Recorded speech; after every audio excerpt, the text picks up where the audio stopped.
Hello everyone, good morning, welcome to my channel. আশা করছি তোমরা সবাই ভীষণ ভালো আছো আর আমরাও কিন্তু বেশ ভালো আছি। আজ হলো রবিবার, ঘড়িতে এখন বাজে সকাল 6:45।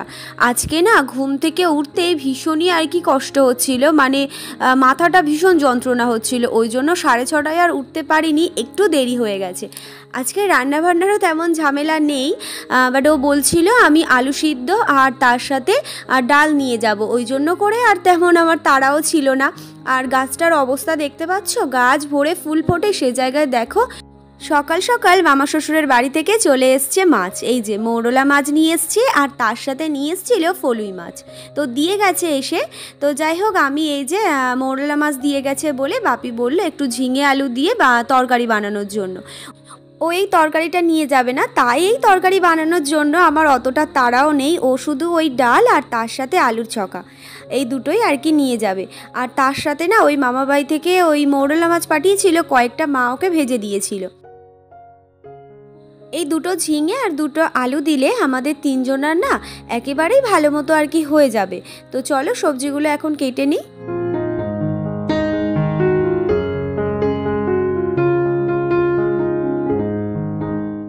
সবজি কাটা হয়ে গেছে আর আলুটা না একটু আর কি সিদ্ধ করে নিচ্ছিলাম, আর তারই মধ্যে এই মাছগুলো এখন ভেজে নেব। লবণ, হলুদ আর অল্প একটু আর কি গুঁড়ো লঙ্কা দিয়েছিলাম, তো দিয়ে মাছগুলো এখন বেশ ভালো করে ভাজা করব। তো তারপর তরকারিটা আর কি বানিয়ে নেব।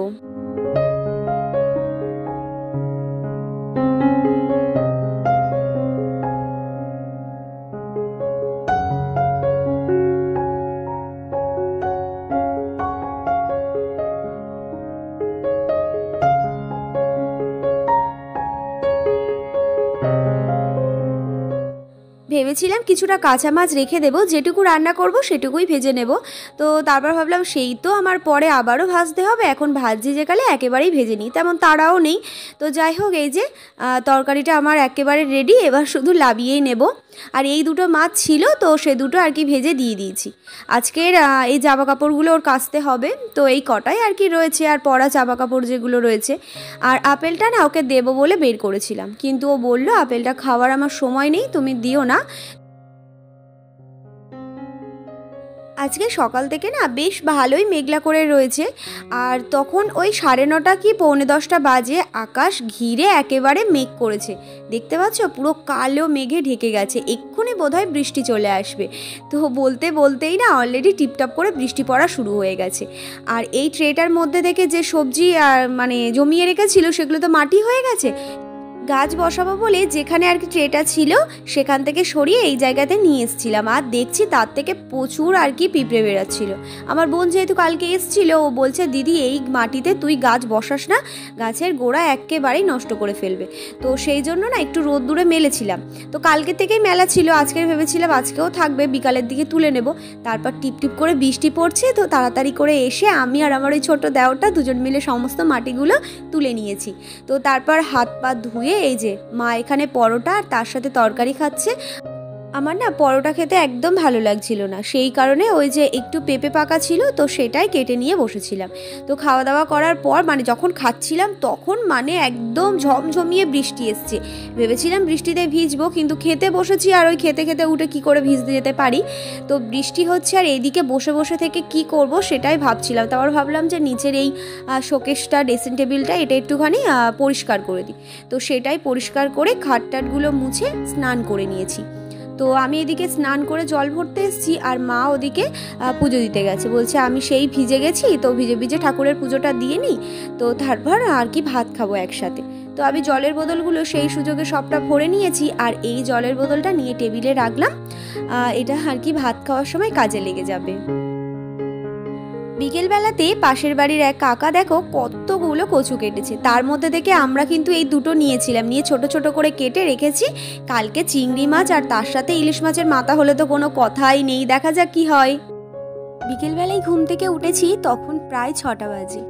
আর ঘুম থেকে ওঠার পরে না শরীরটা ভীষণই খারাপ লাগছে, মানে মাথা ব্যথা খুব যন্ত্রণা হচ্ছে, মানে ভালো লাগছে না কিছু, জ্বর বা কাশি এরকম কিছু হচ্ছে না, কিন্তু শরীরটা না ভীষণই খারাপ লাগছে।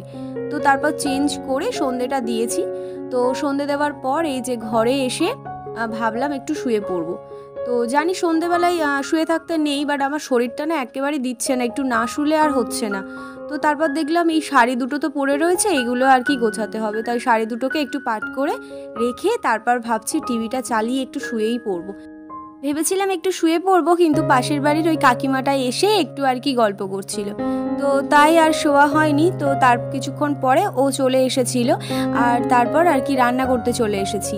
ভেবেছিলাম কিছু রান্না করব না, কিন্তু তারপর ভাবলাম যে না, শরীরটা খারাপ লাগছে, একটু ভাত খাই অন্য কিছু খাওয়ার থেকে। তাই এই যে পটল আলু মোরলা মাছের তরকারি বানাবো।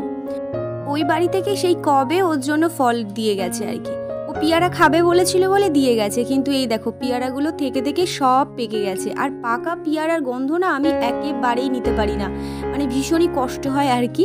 তো এই ভাবছি এই পাকা পেয়ারাগুলো কালকে সকালবেলাতেই আর কি ফেলে দেবো।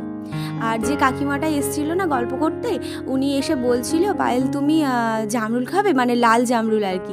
তো আমি বললাম হ্যাঁ দিয়ে যেও। তো এই যে এসে জামরুলটা দিয়ে গেছে, আর দেখছো কি সুন্দর লাল লাল জামরুল, মনে হচ্ছে না লাল, মানে দেখে মনে হচ্ছে যেন পিঙ্ক কালারের, কিন্তু এটা লাল জামরুল, মানে গাটা না পিঙ্ক হয়ে গেছে। আর তার সাথে দিয়ে গেছিলো একটা কামরাঙা। ভাবছি কালকের বিকেলবেলাতে এই কামরাঙাটা মাখা বানাবো। জামরুলগুলো খেয়ে দেখবো, যদি জামরুলগুলো মিষ্টি থাকে তাহলে পরে আর মাখবো না, এমনি করে খাবো। আর জানো তো ওই বাড়িতেও আমাদের মানে এই লাল জামরুল গাছ রয়েছে, বাট দোকান থেকে কাকা নিয়ে এসছে এরকম বড় বড় টাইপের যে জামরুলগুলো হয় না, মানে সেগুলো বলেই দোকানদার দিয়েছে, কিন্তু দেখছি এরকম ছোট ছোট আর কি জামরুল হচ্ছে। তো যাই হোক, আজ তাহলে আসি, দেখা হচ্ছে কালকেই নতুন একটি ভিডিওতে। তোমরা সবাই সুস্থ থেকো, ভালো থেকো, আর আমার ভিডিওটা যদি তোমাদের ভালো লেগে থাকে তাহলে একটা লাইক করো। আজ তাহলে আসি, টাটা, গুড নাইট।